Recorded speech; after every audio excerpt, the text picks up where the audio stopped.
vision in the last few months. Right? I'm ruined. Well, Vision, I can't see. say no. That's what my wife, that's what I do. My wife says, make your eyes checked. Yeah, I get it. Terrifying.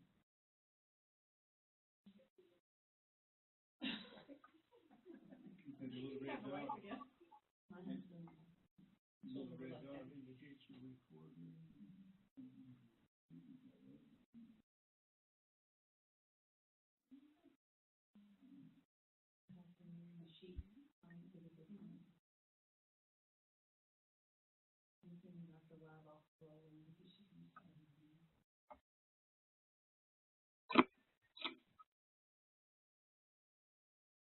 Evan, can you hear us okay?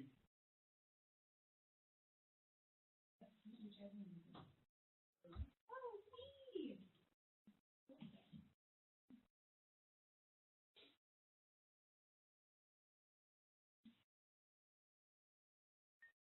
Test.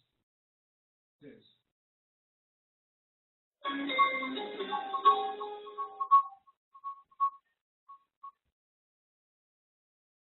Hi, Evelyn, can you hear us okay?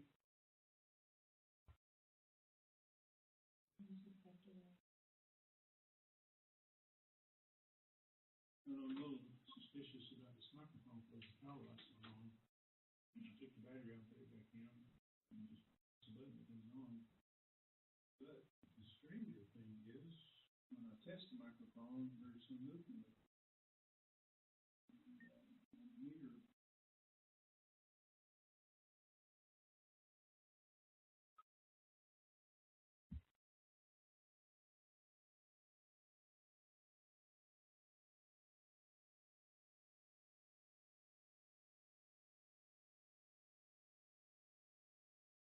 Hi, Evelyn, can you hear us okay?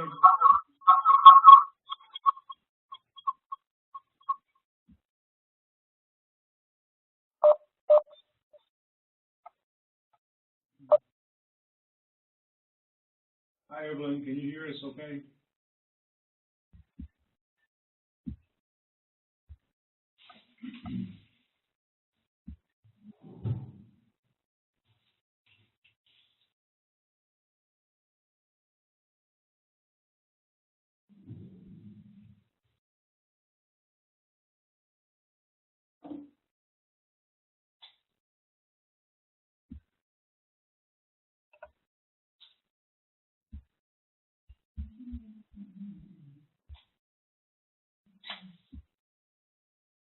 Identity, anonymous identity.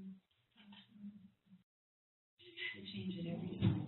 I used to be able to change.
Was a battery issue.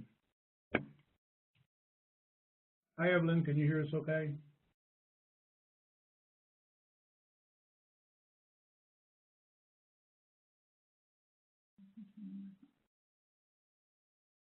Did it work?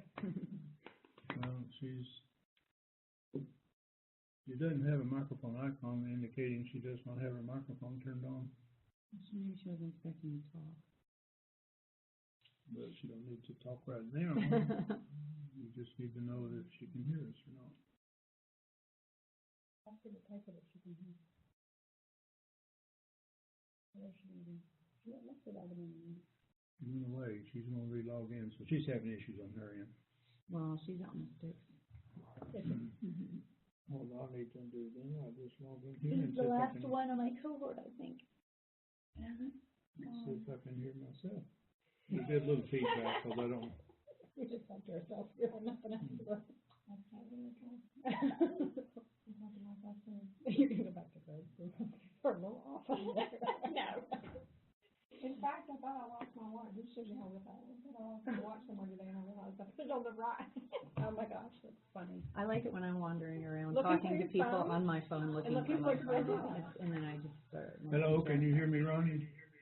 Yeah, I can hear you pretty good. I do that too.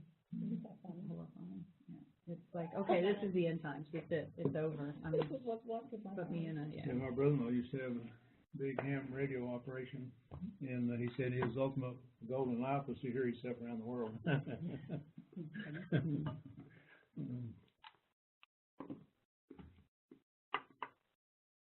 talked to a couple people that were in my cohort, Kathy Zimmerman. I said, how long was yours? And she said, well, I talked for 45 minutes and it was only supposed to be 25, so, but they let me pass. And I'm like, I don't think there's a time limit, but I didn't bug her about it. Yeah, that's weird. You did confirm the lessons. Yeah, I mean, she was coming. All right. And maybe it'll be like 2 minutes late, so it's okay. And I hope, maybe I'll call her. Yeah, you might want to, and just ask her for the link.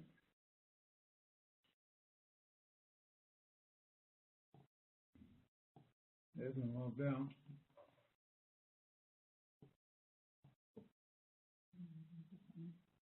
What if she doesn't come? Am I screwed? Oh, God. The end. No. I mean, if I have to. Her number's not coming up, so I'm just gonna have to, there it is.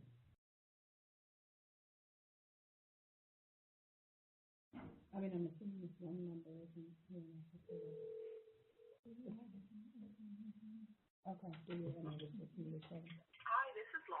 Oh, hey, Dr. Destins, this is Kristi Miller. I just wanted to make sure you got the link to my defense. To my defense?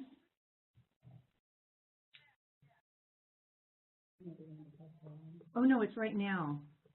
Did you not get an invitation? Oh, my God. I'm about to pass out. Oh, dear Lord. I'm so sorry. Take him back. Is, He's coming back to us. I am so sorry. I think I'm having an out-of-body experience right now. I may pass out. Because you had confirmed that you could come at this time, and then I must have neglected to tell you, yeah, great, that'll be the time we're going to do it. And I didn't close the loop. It's all my fault. I get that now.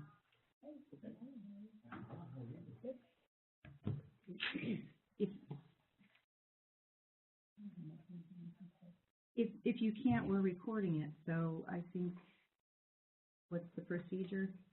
They do that all the time in another college. I understand. I'm checking it. We have all the right people here. So. She can't be on. She should not be on. She has an appointment in half an hour. Well, then she'll be on for this. Do you mind just sticking around for as long as you can? Okay. Okay. And then we'll send her the link for the recording. And we'll send you the link with the recording. I don't even know what to say. I'm horrified. It's just my life.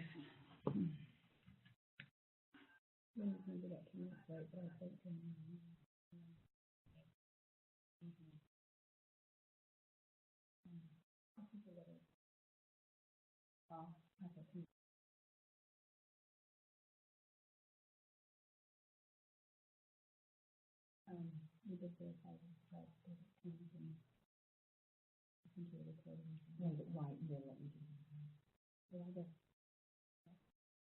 the vote, that's the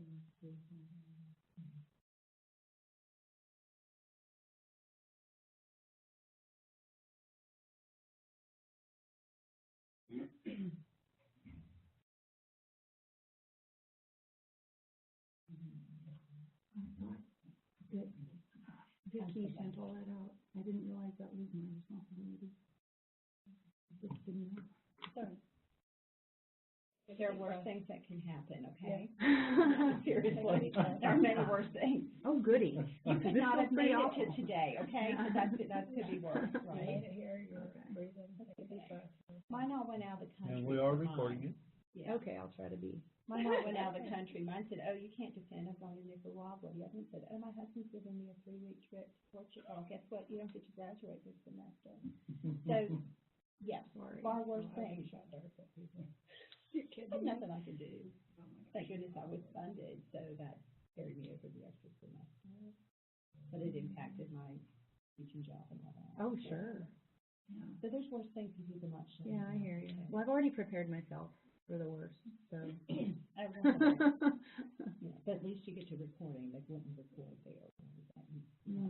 Oh. You weren't already above, but you're on the office side, so. Pardon me? Okay.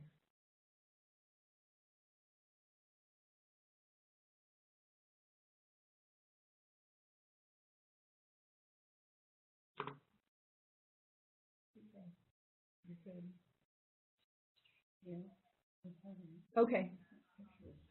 Okay, I'll just leave my phone on. Yeah. And then if we start getting feedback, I'll turn it off. Okay, there's Dr. Justin. Thank you. Okay. That was really driving me nuts. And now you can share your Anybody else screen. coming into the room? I don't Yeah, know, into the room? Yes, physically, yes. Dr. Miriam. so I can't But no, start. no, we are gonna start. Okay. So you can share your screen so she can. Whenever you're ready, I'll switch. I'm ready. Okay. Okay. Where is she? Is she on here? Yeah, she's on there for now. She's trying to. Hi, Dr. Dustin, this is Lisa. How are you? Hi. Hi. Thanks. Thanks for, coming in. Just stay as long as you can, and then we'll send you a link of the recording. So page up. Thank you. I appreciate that. Okay. Okay, so I'm really excited to be here today because I'm really thrilled about I love what I've done. So I continue to love it, and I'm excited to keep doing it because it's so interesting to me. I'm excited to share with you what I have. I just want to thank my committee and Dr. Haddad especially, Dr. Phillips, Dr. Nearing, and Dr. Destin for all their support. And just give you some background. So, all right, so you may remember from multiple, you've heard this all over and over again, that the Institute of Medicine had a seminal report in 2000 that said about 40,000 people die every year from medical error. Well, the latest research says that underestimates deaths from error by about a factor of 10. We think maybe 400,000 people, and that's probably an underestimate because that's still just primary care. So that's obviously unacceptable. And despite multiple interventions, you can probably name a bunch off the top of your head: CPOE, the barcode administration, smart pumps, and so on. Landrigan did an incredible study in North Carolina, where I'm from, that showed the rate of harm hasn't changed. It was a very large study. And so I'm focusing on medication error, which is the most common type of medical error. And we think nurses who are at the front line of medication administration may be responsible for up to 38% of medication errors. And what's even more frustrating to me is that nursing education focuses on individual responsibility, the 5 rights, the being careful, and this idea of perfectibility, that if we just simply try hard enough, we can do everything correctly. So I wanted to focus on nursing students. It is actually difficult to know how many errors anyone makes, but nursing students in particular are a vulnerable population who aren't really taught that they're supposed to report errors and are afraid to report errors and can get in trouble sometimes for reporting errors. There's punitive culture of blame that continues to permeate nursing schools, and this fits in with some studies that show that new nurses, as you've probably heard from several different sources, that new nurses are deficient in many skills, one of them being safe medication administration skills. And as I said, we're not taught to identify, report, or analyze error. It's sort of like, well, if you're just a good enough person, then you won't make the error, and so don't talk about it, because if you've made an error, then you're a bad person, and you shouldn't be a nurse. So that being said, nursing schools have a poor safety culture. And then I've published an article with Dr. Haddad and Dr. Phillips, who's also on my committee, addressing the lack of educational strategies focused on medication administration, and there's just not a lot out there. So here's this big problem, and we're not really doing anything about it. So nursing schools continue to utilize interventions that are evidence-based, and that's the very definition of insanity, to do the same thing over and over again and to expect different results. The AACN has recommended for years now that root cause analysis be used to teach quality and safety in schools of nursing, and root cause analysis has worked for aviation, countless other high-risk industries like nuclear power.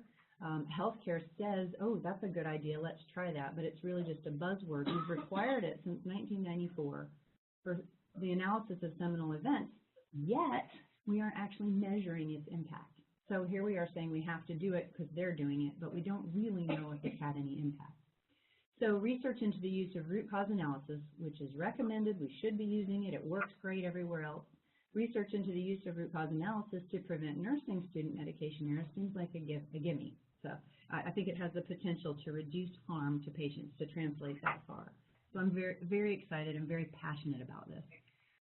The purpose of the study is to determine if nursing student participation in root cause analysis has the potential to reduce harm to patients by increasing student nurse sensitivity and responder bias, and these are two concepts that are from Dr. Despin's patient risk detection theory, which I'm going to talk about in a minute. And I'm glad Dr. Despins is here, and I hope we can dialogue about this further. We probably won't have time to today, but one of the things I noticed is when Dr. Despins talks about responder bias, which I'll mention here, and I'm saying this ahead of time, kind of out of order because Dr. Despins is here, and I just want to put a bee in your bonnet, Dr. Despins. The article, when she presents it in 2010, and I read the background work on responder bias. Responder bias is basically the idea. Well, I'll just read it to you here. You're looking at the PRDT is looking at the abilities and priorities of a nurse to determine how that nurse is going to respond to a signal or to error. And responder bias is the willingness of an individual to acknowledge that a stimulus, like an alarm bell going off, is an actual legitimate signal. It's the ability to determine signal to noise, and it's really influenced. Responder bias is kind of a difficult concept. It's influenced by the nurse's goals. So it's influenced by, is my goal to get as much done as humanly possible because I'm so overworked, or is my goal to follow the safety culture of my institution and promote patient safety?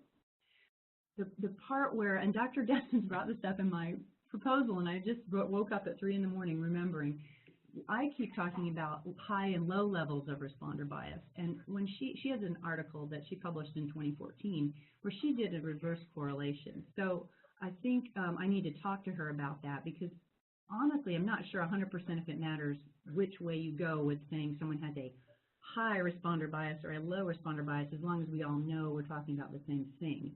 Is that okay with you, Dr. Despin? That's fine. Okay. Yeah. You see what I'm getting at, though? Yes. Yeah. It's when you're using the responder bias index, it's a little counterintuitive. Yes. You know, the lower the index goes, the more negative the more negative the number gets. That is actually well, you should know that. So I do. No, I do. I wanted to make sure you knew. I want you to know that I know that, and that I'm happy to change that in the paper if you'd like, so that it fits with your interpretation in your 2014 article. No, it's not. I have another doctoral student. She's defending on Friday, as a matter of fact, and she used the term tendency. Okay. And then, yes, because she found tendency to identify a stimulus as something that they need to go to the patient to check out, or something that can wait.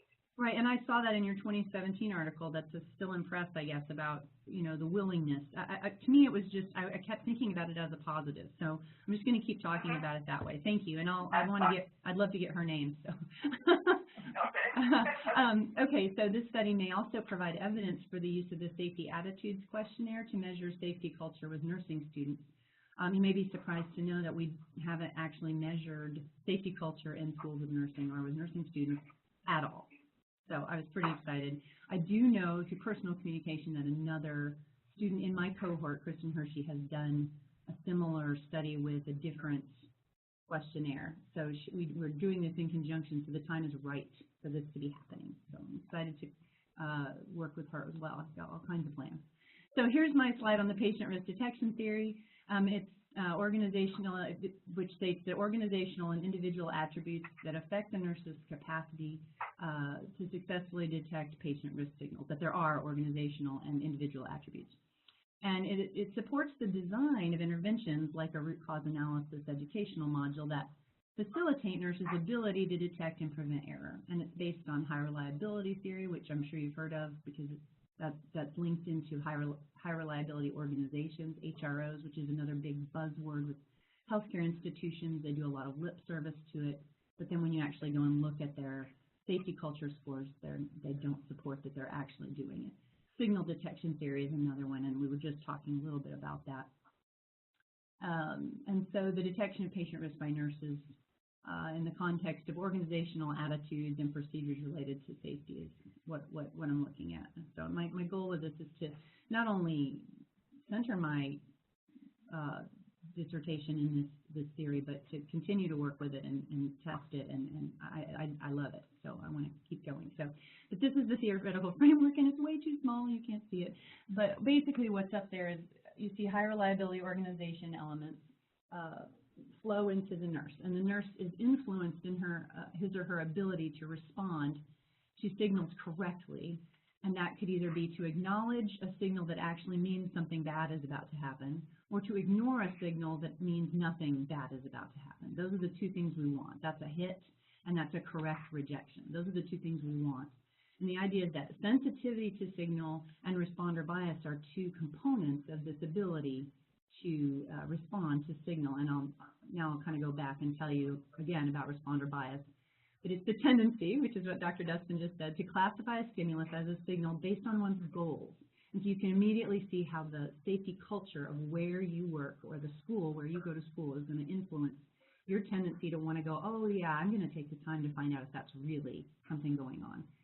And this is where I was having issues, increases in individuals wishing to maximize hits and minimize errors. So I'm saying that tendency increases. And decreases in individuals who feel pressured to get other unrelated tasks accomplished. So you might have a reluctance to categorize a stimulus as a signal if you want to avoid wasting time. You might respond to a false alarm. And there's a whole book on this by McMillan and Creelman that is way over my head, but I tried to read it. So for the purpose of this study, responder bias is defined as a positive attitude about safety culture, which is directly related to the willingness of the student to detect risk signals. And then where it gets dicey is the whole cause and effect, and I'll talk about that here in a minute. But think about, so if I work in a positive safety culture, I'm more likely or more willing to detect risk signals correctly, but can go the other way. Can learning about root cause analysis impact how I view my safety culture? So that's something I kind of inadvertently asked. So it's just interesting. But anyway, this is being measured with a safety attitudes questionnaire. And I'll tell you more about that in a second. Then sensitivity to signal is a little bit more obvious. It's just your ability to distinguish signals from a large number of different stimuli. You may have heard the phrase signal to noise ratio. It can depend on training, degree of fatigue, the distinctness of the signal. And I'm defining this as a knowledge of safe medication administration practices, and I'll tell you how that's being measured, and I think you'll see when you look at the Safe Administration of Medication Scale, which I'll just call the SAM-R. When you look at how that's constructed, you'll see that it tests the student's ability to pick out signal to noise. Dr. Dustin does it with an observed method where you actually watch people and see if they're correctly identifying, and that simulation would be a wonderful way to do this. But for the purpose of a dissertation, a written test was more reasonable. So what am I trying to fit into her theory? This is her theory. I'm trying to fit in the idea that root cause analysis is going to directly impact nursing students' sensitivity to signal and responder bias, and thus increase their ability to respond correctly to signals, increase those hits, and increase those correct rejections. So as I said, root cause analysis was mandated since '96. It's retrospective analysis of errors. It's a method borrowed from HROs, high reliability organizations. It identifies system factors that led to error, suggests solutions to prevent errors. You get several outputs: a problem statement, a timeline, a causal tree, and an action plan. But there's been no validation of RCA as a tool to improve patient safety. And there's all kinds of information on the internet for how to use root cause analysis. And I'm a certified patient safety specialist. I've been to the National Patient Safety Foundation Congress, highly involved with patient safety, member of the ASPSS, and so I feel confident that I've used RCA as a patient safety officer for a hospital. So I've run a bunch of RCAs, and I believe in it so passionately. And there's a lot of criticisms, but we're not going to go into that now. But there's just a lot of wonderful tools out there for how to do it, and there's not necessarily one right way to do it. The idea is that the organization, you pick a way and keep doing it that way, and then measure your results. So specific aims: to test the use of the safety attitudes questionnaire with senior level nursing students. And so my hypothesis is that the SAC will be a valid and reliable test of safety attitudes in senior level nursing students. First time this has been done. 2, I wanted to test the effect of root cause analysis as a training method on responder bias measured by the SAC. So I said senior nursing students will have increased safety attitudes following participation in root cause analysis. And this is, okay, thanks, Dr. Despin. Appreciate you. I'm going to hang up. Okay. We'll have increased safety attitudes following participation in root cause analysis when compared to a non-intervention control group. And then specific aim 3 is to test the effect of this training module on sensitivity to signal, and I'm going to measure that with the SAM.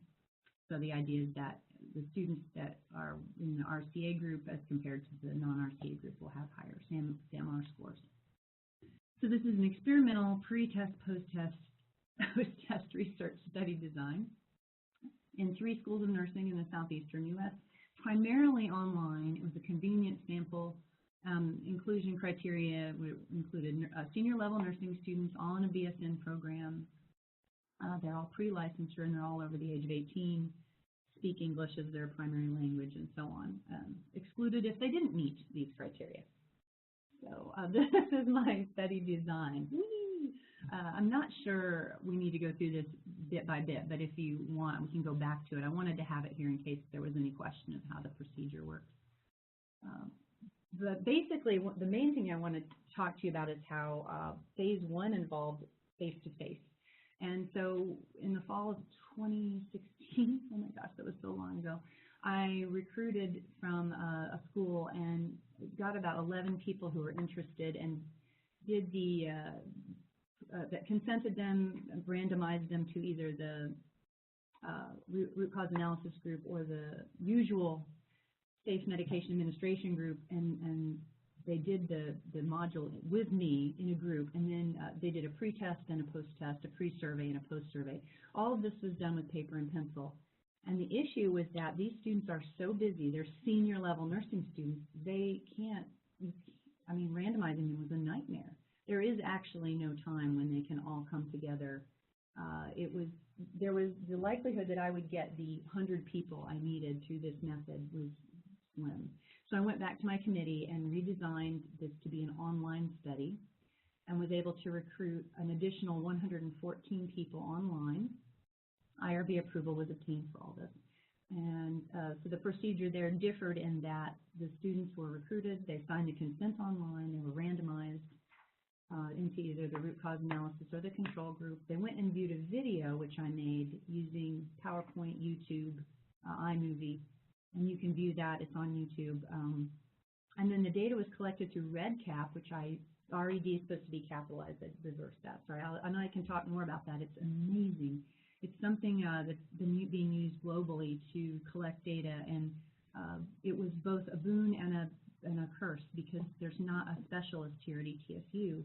So I had to teach myself how to use it, and there's so many things I learned along the way that I would have done differently and that I'm excited to do differently as I continue to use it because I love it, and it's an incredibly powerful tool. So I think ETSU should continue to participate in this. So the RCA intervention, again, was designed by me with input from several other nurses with master's degrees, all of them certified patient safety specialists, RMD, who's also CPPS. And it included the history of the patient safety movement, root cause analysis, how to, kind of amalgamated from the things that I've learned. And then it utilizes a previously published medication error, which is titled, it was out in 2002, an unexpected hypoglycemia in a critically ill patient. The patient actually died because they got insulin instead of heparin to flush their lines. So not violating any HIPAA problems with that. Because at first I wanted to use one of the many cases that I had done in RCA on. I'm like, no, you can't do that. Anyway, this is just an example from the presentation. This is one of the things the students are given in the root cause analysis intervention, a causal tree. So I could show you anything you want to from the intervention, so just ask. I didn't want to overwhelm you with all the details, but one of the things I asked them to do is before I show them this is I say, you know, if the patient had a seizure with an abrupt change in level of consciousness, and there was a delayed discovery of unexpected hypoglycemia, and there was a narrative that went with that, come up with some causal trees. Why do you think that might have happened? And then the students try to come up with some ideas, and often they'll come up with the idea that, oh, well, the vials look the same, because I give them a picture of the two vials, and they can see that the vials look the same.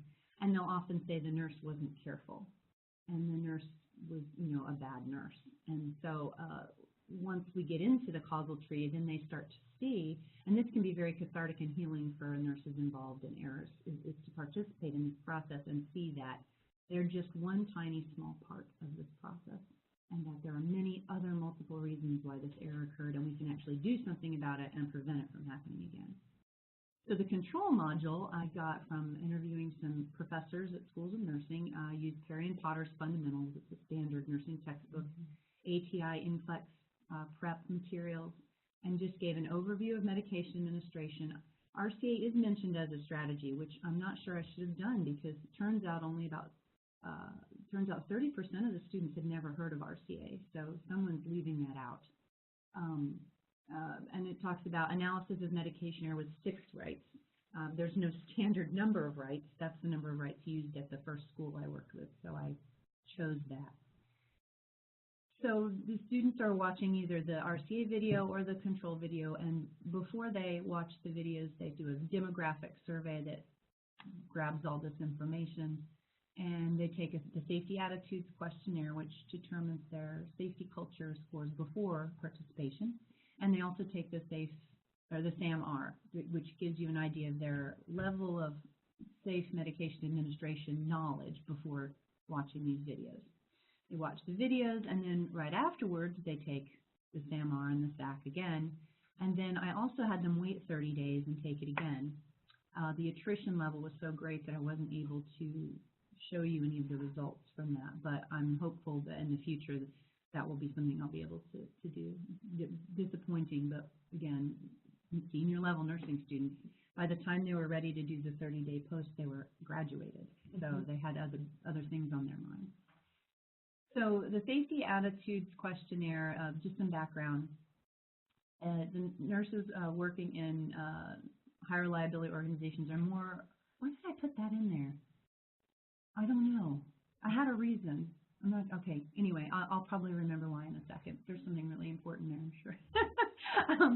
But I think it was, it's the idea that if you work in a higher liability organization, then you have a higher safety culture. That's what it is. And you're more willing to respond to signals. It's just kind of drawing you back to the way the PRDT, this is couched in the PRDT, the idea that, recent studies show there's evidence out there that the safety attitudes questionnaire, that safety culture scores are directly linked to patient safety. So that's why I stuck it in there.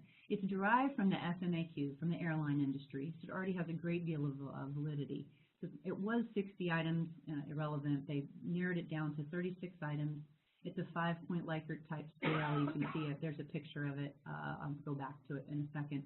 Just looks at level of agreement. You strongly agree, you have no opinion, you're neutral, you disagree, or you strongly disagree, and then you're allowed to put not applicable. But there's growing evidence that the SAC measures attitudes that are responsive to interventions associated with clinical outcomes, So we're seeing improved patient outcomes with higher safety scores in hospitals. So these are just this is a standard tool of measurement. It's been around since 2006. That's used in hospitals, in magnet hospitals especially, are giving this to see what the safety culture is. I took it when I worked in a hospital, and the results were shared with the nurses, and they were horrified. And I think the hospital is really sorry that they gave it to us. So, it's just interesting. So if you want to see that larger, I'm sure I can drill down into it, but it's also in the appendix. But it's got 6 safety dimensions. So it measures teamwork climate, safety climate, job satisfaction, stress recognition for things like I can tell when I'm really tired and should ask to leave early, or I can tell when I should say no to an extra shift. I know when I'm overworked, that kind of thing. Perception of management. It's measured at 2 levels. They look at it at the unit level and at the hospital level. The unit level has been found to be what's most interesting and what patient safety specialists recommend you address in hospitals, because you can have the most impact. So you give it to everybody in the hospital. The units that score the worst, those are the ones that you focus on to try to get their scores up. So that's kind of how it's used. And then working conditions, and you can imagine the scores for that. So it's got well-reported psychometric properties. The coefficient, instead of Cronbach's, they use Raykov's. Are y'all familiar with that? I wasn't, so I looked it up. It's considered to be the newest thing. It's more specific. I guess sometimes Cronbach's can under or overestimate reliability, so they decided to go with something even more statistically significant. So, but again, it was great. Raykov's coefficient is 0.9. Its validity has been measured in multiple ways: multi-level confirmatory factor analysis, exploratory factor analysis. The RMSEA is a number that you want to be low. I'll put that down somewhere. Does anyone have any questions about that? I can go into more detail. Did you see it? Yes, I'll tell you about that in 2 seconds. It's amazing. It's really good. But it might be artificially high since I didn't do a real coefficient. So anyway, I'll tell you what mine is in a second. But yeah, I feel like the SAC has been used over and over again. There's a website. You can go look at the most recent 100 articles that it's been cited in and used in. The Safe Administration Medication Scale, however, is a different story. When you go to look for ways to test nurses' abilities to administer medication safely, you would think there would be lots of things to choose from. And there are exactly none, with the exception of this, which is not the best option, but it's all there was. And I know that surprises people, but that's if you look at our publication in 2016, there's nothing there. So, but there was this, and this is my best option. So this was created by a student back in, I think, 2008, and then revised in 2014 by Bravo. It's based on faculty, student, and pharmacy experts. Content validity is 0.96, internal consistency, reliability, high level of internal consistency-ish. Noticing the 12 items that have a value of less than 0.1 do address that, so I will come to that in a minute. Oh gosh, tiny font. But this just describes what the SAMR is. It's 5 written cases with 2 or 3 associated vignettes, and they describe the actions that would be taken by a nurse as they administer medications. And I'm going to show you an example one, or sample one. It gives you the demographic information for the patient, and so the nurse could be looking through that to see where errors might lie. There end up being 14 vignettes with 17 embedded errors for a total of 70 response items. And so the score would be a percentage out of 70. And again, I'll show you how that's scored. The respondent decides if the accompanying actions taken by the nurse are appropriate and indicates what the nurse should have done if an error was committed. And here's the fun part: 1 to 2 hours to complete. Wow. Yeah. Oh, yeah. And the drug book are allowed, which is what a nurse would have. You want to give them that. I don't think they would have passed without those because it's really hard. So here's just a sample. Mr. Jones, this is ID number, shows you what the nurse does. There's a med label. If you want to I'm just going to go ahead. If you want, we can come back to this if you have questions. But this is how the student answers. Now it's online, so I set it up so they could click a radio button for each of these to be correct or incorrect. So I went ahead and gave you the right answer for this one. They should have marked that the wrong dose was given, but that everything else was correct. So when you're going through and scoring it, if they marked something that was supposed to be correct, incorrect, versus something that was and so hopefully you can see how this can really measure hits versus misses. So I correctly identify a signal as a signal and so on. Okay, so moving on to the actual results. So I had 125 people that I consented. There were 63 in the control group and 62 in the intervention or the RCA group. And in phase 1, 11 of those were doing the paper and pencil. And I've coded the names of the schools. These are just made-up names. Northeastern Tennessee, North Central Tennessee, Western North Carolina. Of the schools, the regions the schools were from. And it just shows you the number of students from each university that participated in whether they were online or paper and pencil. Only 117 ended up actually filling out forms. So 125 consented, but only 117 actually filled out a form. So these are the demographics with the chi-square just showing that the demographics showed no statistically significant differences between the groups before the testing. They were equivalent with respect to their race, gender, age, employment status. The majority were, as you might expect, white, female, under 30, and employed in some way. A couple of interesting things from the demographics. 32% had never heard of root cause analysis, and only 3.4% have participated in an RCA, despite the recommendation that this be incorporated into all schools of nursing by the AACN. Participants had, and this is just a deviation, because the numbers are so small, I couldn't do statistics on it, but I just wanted to make you aware that in the control group, there were 8 people who had a clear idea of what RCA was, versus in the intervention group, only 1 could have an impact on the results of the study. We can't know for sure. All right, so getting to the results for hypothesis 1, I have lots of beautiful data for this. So excited.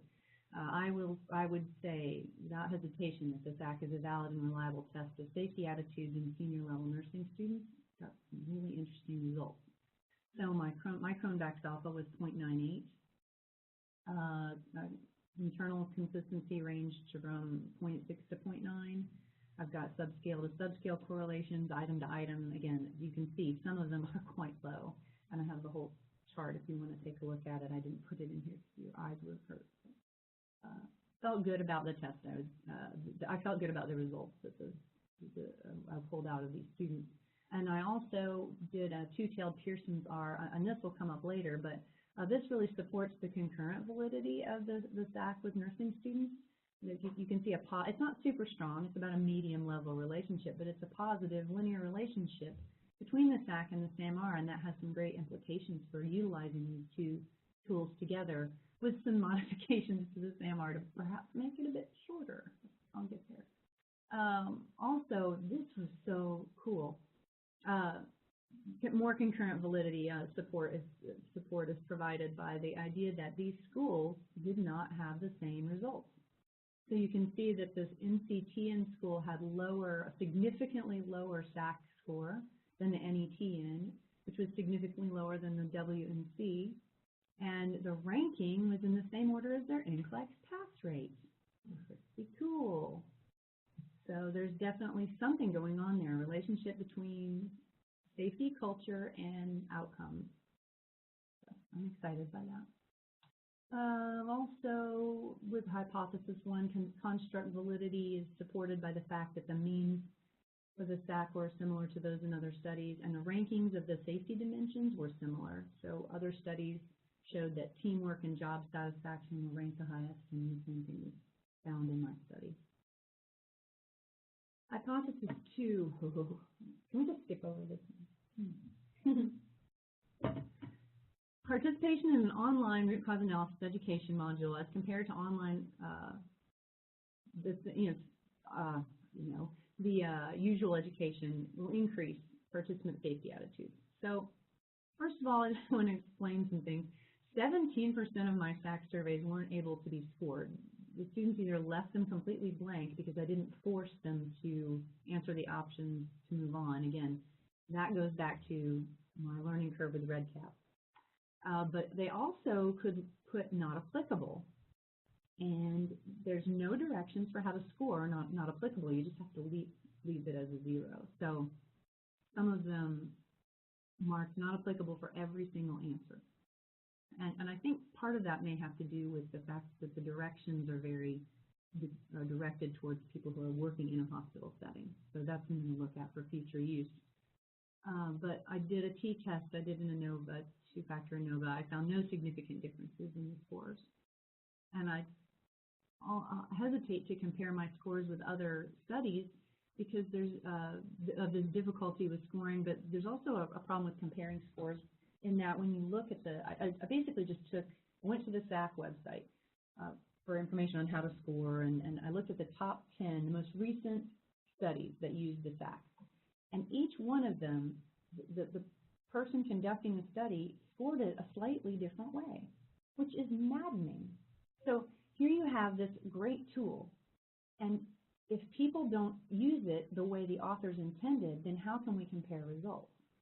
It's just really frustrating. Some studies would make the cutoff for percent positive scores a different number. Other studies, instead of comparing means, would only compare the percent positives. And what I mean by percent positives is the authors recommend that instead of comparing the overall mean of the SAC, or breaking it into the individual safety dimensions and doing an overall mean, what they recommend, Sexton et al. In 2006, is they recommend counting the number of scores that are at 75% or above and calling those scores positive. So now we're at a binomial. We've got positive scores, which I would code in SPSS as a 1, and negative scores, which are below 75, which would be coded in SPS as a 0, right? And then you have to do a different statistic on those. But I looked at it both ways. I looked at the means and I looked at the percent positive scores for pre and post. And the means, again, there was no significant difference between the means before and after, but there's just some interesting results with the percent positive scores. There's no statistics on these. The numbers don't work for even for a chi-square, but I just thought they were interesting. And instead of looking at that, just look at this and see what you think. To me, it's just encouraging, but also there's discussion. Because what I didn't really want to see happen at the beginning when I first thought about this was, well, why, after I showed them the RCA, would they have decreased teamwork and safety climate scores? Well, that's horrible. But then I thought, and see what you guys think, what if understanding root cause analysis caused them to analyze their environment more closely and realize that there were problems? So I think that's maybe what's going on. Again, we can't really draw a lot of conclusions from this. I just wanted to point it out because it's fair. I did have an impact on, I don't know if it's statistically significant, it's not, but on stress recognition. There was a mild increase in stress recognition, the ability of the student to say, you know, this situation is probably dangerous and I'm fatigued and I shouldn't be doing what I'm doing. So anyway, I thought that was interesting. And I can't wait to do more. Wait a second. I know, I'm trying to go back. It's not letting me. That's weird. Okay. I'm just thinking.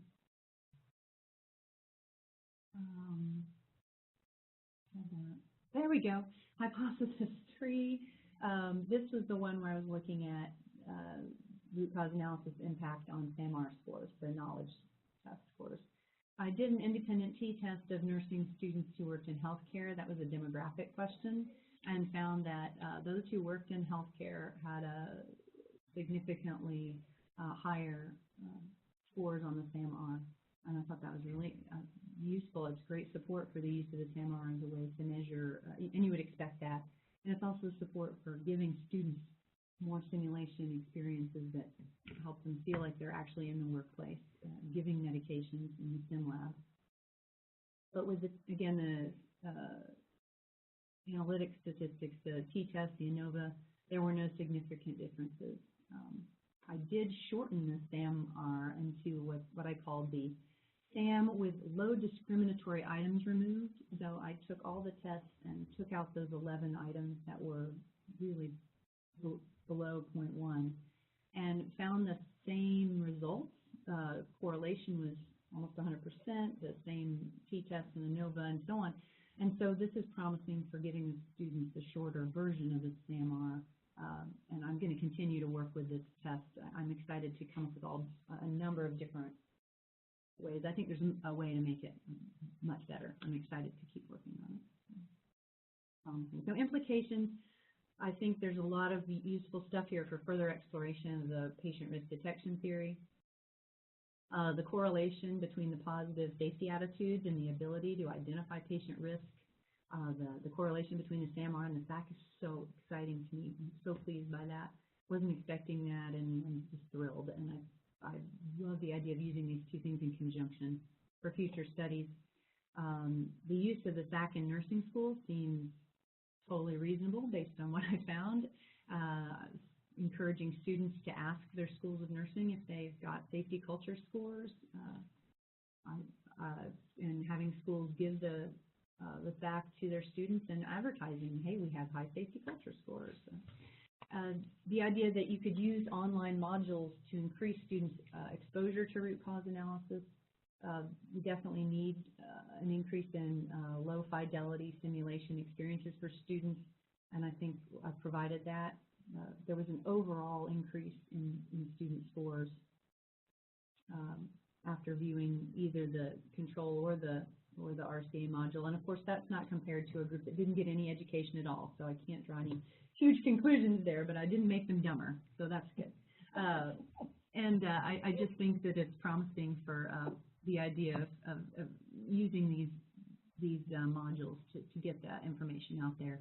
And then also just to keep using REDCap as a way, because it's not just a way to collect data, it's a way to share it with other people doing research. So again, I'm really excited to keep using that. Strengths and limitations. This is the first use of the SAC with nursing students, the first exploration of root cause analysis in a controlled trial, the first use of the SAM-R in a pre-post test, and some further psychometric data supporting its use. And again, this is a multi-site study, a randomized controlled trial, something you don't see very often in nursing, unfortunately. So many limitations. Didn't do a no education group. Phase 1 was paper and pencil. The redesign was online. I did look at the statistics for those and didn't see any differences, so I did pool the data. The problem with time and attrition, the amount of time was a total of 8 hours, something that anybody would have an issue with doing voluntarily. Instrument design, I've already addressed that. Lack of REDCap support, again, having to teach myself. Difficulties with scoring. And then also, because I developed both the control and intervention, it might have been so similar that might have been one of the reasons that there weren't the differences in the results, even many. But recommendations, I want to develop a shorter SAM-R, multiple versions of the SAM-R. I want to repeat the study with nurses. I want to write a grant to pay nurses and students to do the study. I think we should include root cause analysis in all nursing education from this point forward. We need to collect, analyze, and share student errors, especially with the students. Use the SAC in schools of nursing. We need increased use of low fidelity online simulation. Continue to explore the PRDT or any other theory, and just always do research that's grounded in theory. And then there's also some really exciting stuff out there. There's this test called the DOSPERT, which can identify students who are at risk for making errors, and to do that test in conjunction with some of this to see if we can come up with a predictor so that students coming into programs know, my actual profile is that I'm at risk. What things can I do to decrease my personal risk for making an error? And giving them information, putting tools in people's hands. So, in conclusion, the study provides the first exploration of root cause analysis training as a tool to improve nursing student safety attitudes and knowledge of safe medication administration, two factors that make it less likely the nursing student will make an error that harms the patient. Thank you to my committee members and the ETSU faculty and staff for your time, commitment, and expertise. What questions do you have?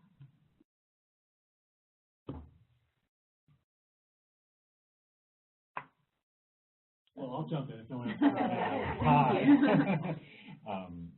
It's a great study that you've done here. I'm excited. Oh, I'm talking with Emily, the writer. Hi. Hi.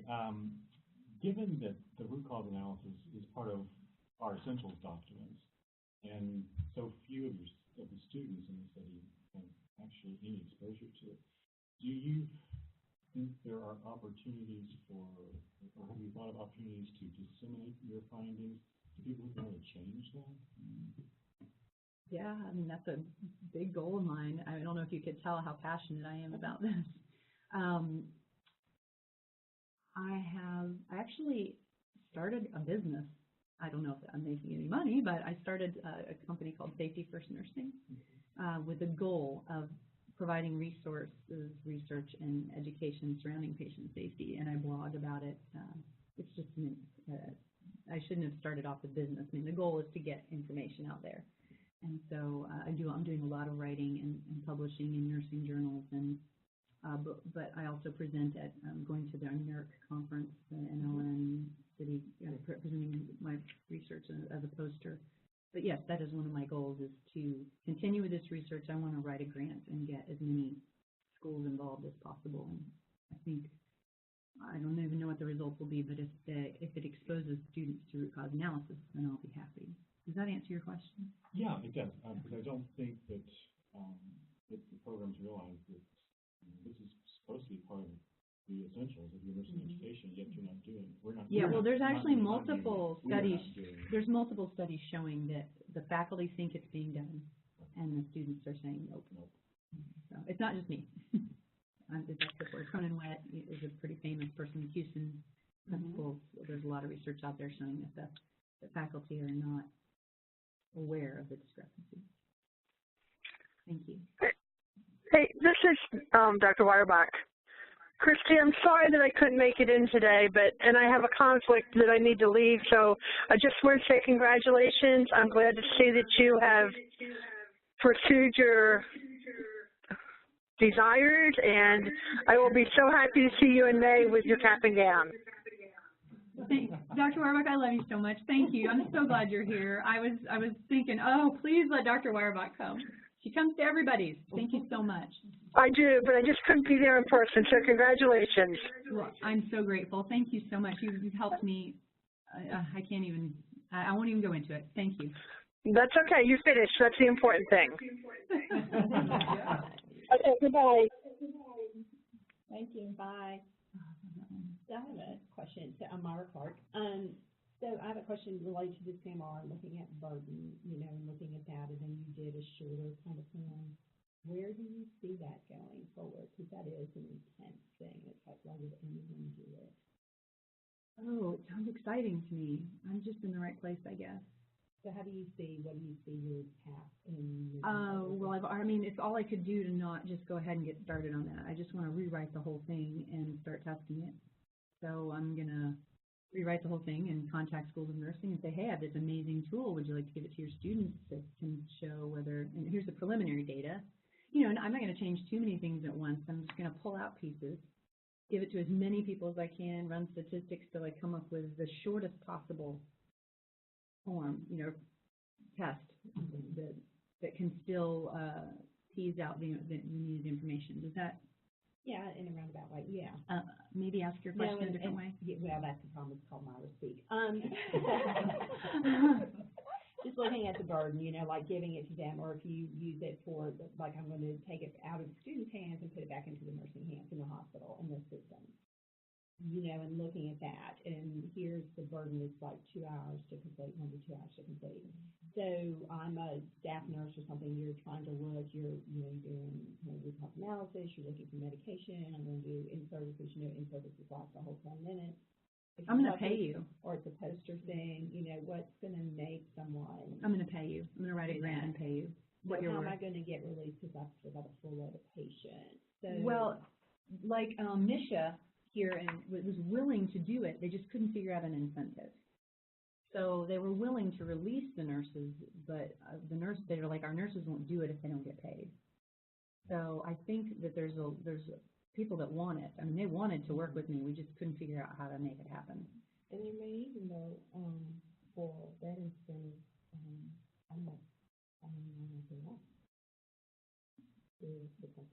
That's what they said. But you can't just not pay them. Right. They yeah, won't. and I'm saying, they won't do it. With that incentive, it would decrease some of the burden on the organization to find a replacement. Yeah, like Mission's actively, unlike my hometown hospital, they're actively interested in doing research with me. I know with students here at ETSU, it's exciting, and I was so disappointed we couldn't work something out. And so one of the first things I'm going to do is write a grant, go to them and be like, hey, I'm going to get some money, let's do this. And I know they'll be excited. Does that ring true with you? Yeah, no, you're getting that already. Yeah. It's more, this way. It's like, okay, so here I've got this 2-hour thing that's going to make me want to do it. Oh, no, I'm going to pay you.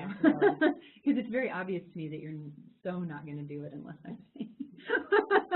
I know nurses. I am a nurse. And I totally don't blame you. So, yeah. What was the length of time when you did the shorter one, when you started initially? Well, I didn't give it. I just removed it after the fact. It dropped it from 70 items to 47, so that would have reduced it down to still over an hour. I got to get it under an hour. Mm-hmm. And I will. I feel confident. There's 2 vignettes in particular that are really good. And I could have messed around. I mean, there's so many things I could have done. And I finally had to just be like, stop playing with the data and give Dr. Haddad something. Yeah, I had to stop. And that's not your dissertation. Yeah. It was so hard to stop because I could just do that all day. I love spreadsheets so much. But so I've got these 2, I know there's something really wrong. She's telling you, hurry up here. No, she's great. This woman is, anyway. So just removing all the data, but those 2 vignettes, I think might provide something, but I want to give that as the test, and I think that could easily be under an hour. So I'm excited to try that. So with the one tool where you found that NCLEX scores by the school was reflected by the scores in the test, yet for the 2 schools, they were smaller numbers. Mm-hmm. Much smaller numbers. Oh, yes, definitely. So there certainly could be a limitation there that in those 100%. The top students chose to participate. Absolutely. The bias is huge. Yeah. 100%. I should have said that. That's another limitation. I mean, the people who decide to participate are already special. Right. 100%. And I don't think this actually means anything about these schools. I think it's interesting for a future study. Oh, sure. I would never use my study to say, don't go to this school, or to tell this particular school, this is what your safety scores are. It's more of just, this is interesting, and what it shows me is it can be used to discern in the future the differences. I don't think it does that here with any predictability. Is that? Yeah. Okay. I also think another thing that was getting at in the earlier question about root cause analysis in programs, and someone said about asking it a different way. I have certainly found with experience that you can name it, you can do all kinds of things. If the student is not clicking on it, they don't know that you've tackled it. So it would be interesting to ask students in a different way, how have your faculty and how have you problem solved the situation? And if they're describing root cause analysis, then they've got it. I see what you're saying. Yeah. And that would be a great qualitative piece too. I love that. Because I want to add that in, and that was something you had recommended I add, and it just didn't work. No, that's fine. But that needs to happen, because there are so many questions I have. Like, why did you answer this that way? Exactly. And that might help you with the tool redesign too. And I'm just going to write this down. Yeah. It is RCA. It looks like it, and it smells like it.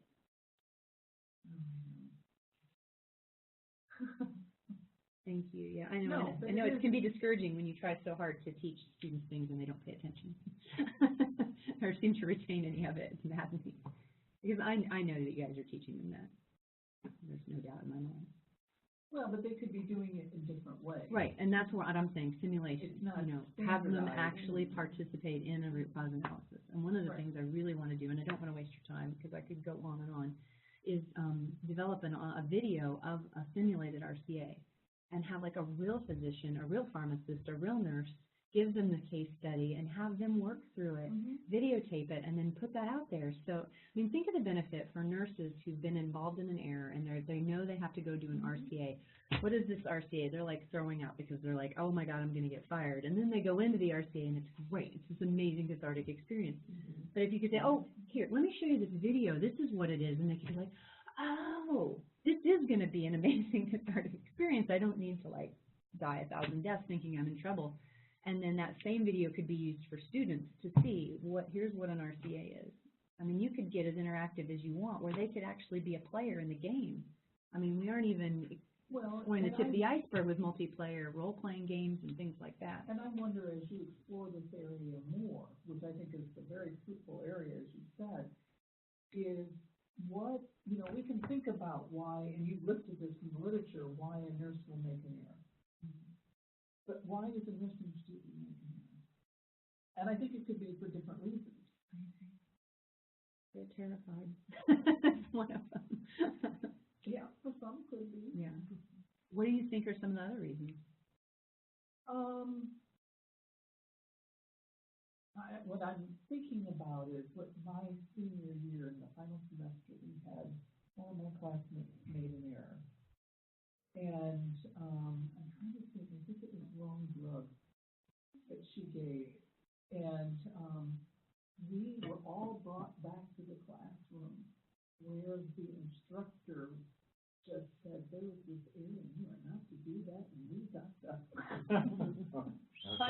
I was reading, as I'm reading this, I'm remembering that.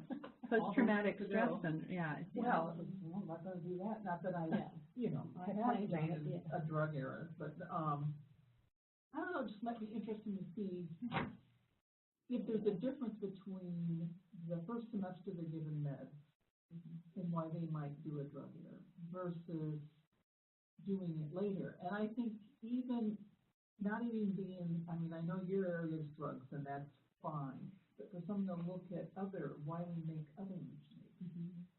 And I'm sure we can all think to our student days when we were even with an instructor and you're trying to say, this is what I need to do, right? And then what happens if it doesn't work right? So. Yeah, I want to know all of it. I just have to figure out what to do first. I had one of those moments too. Thank you for coming. Oh, you're welcome.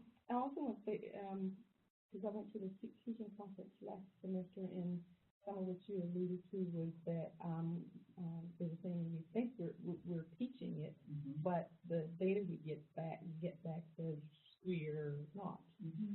I think it's contingent on us or whoever to use the correct terminology, because that's what anyone listening having this conversation is going to listen to those key words.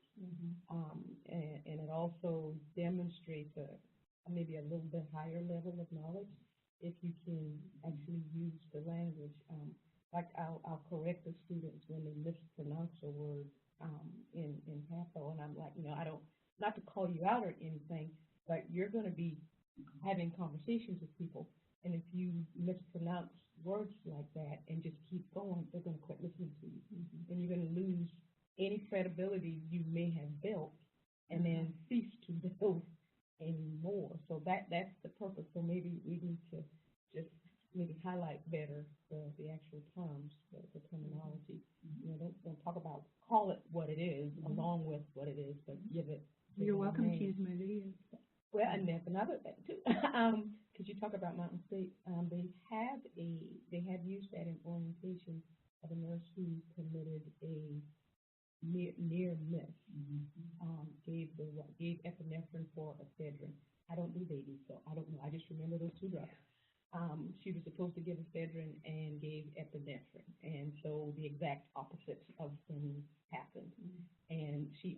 side, the patient-normal side, but this nurse was willing to get on video and tell her story, and then the backstory about how they stopped and went back and figured out what had happened. I do a podcast. I just interviewed a nurse in my hometown who was involved in an error, kept her job, and she broke it down and she talked about the root cause analysis being cathartic, and I cannot wait to turn that into an experience for students, you know, to see that in action. I think she actually used the terminology. Root cause analysis. That one to take students to different hospitals, and I taught undergrad, and that was part of their orientation to that hospital system. Is that they had a pharmacist, and then that's where the root cause analysis and traced it all the way back. Perfect. In one episode. That would be my gift to everyone. Other questions? Thank you. Thank you so much. I feel so good. Okay. Yeah. Thank you so much for coming. I really appreciate it. Thank you.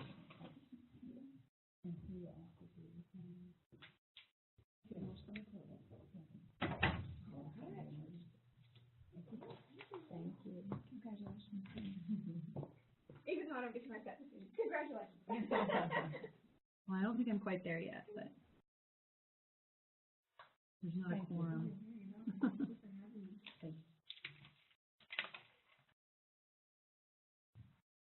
Do you have further questions for her? I don't, and I have a number of editorials. Oh, I'm sure. When I was reading chapter 5, I was like, oh dear God, I'm so sorry. Thank you, Dr. Neary. You're welcome. Very interesting to read, and I know you put a lot of time and effort into it. I don't have questions either for you. This is the self force and move that up. So let's step out. Okay. Let us talk for a minute. You can move your stuff. Okay. You're coming back. I like making you leave.